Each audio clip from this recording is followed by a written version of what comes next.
Well, there are the Tonys, of course, the Oscars, the Emmys, but there's another award just as important, and it's the Milken Educator Award. Lee Frederick.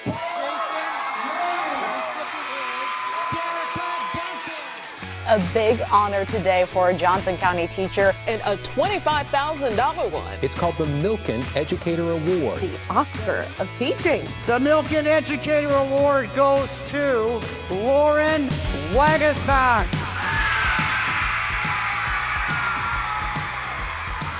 Kelly Ryan.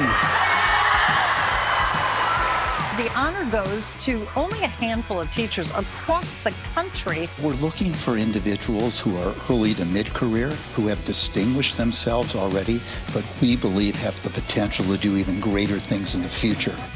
Teachers have the most important job in our country because we challenge them with the responsibility to prepare every one of you. That can be the most thankless but rewarding job there is. And I'm excited about it because I have the best students. I was chosen out of 3 million different teachers across the country, and we were just awarded $25,000. The Milken Educator Network includes almost 3,000 other top-level teachers and specialists. And the winner is Mrs. Erica Qualley.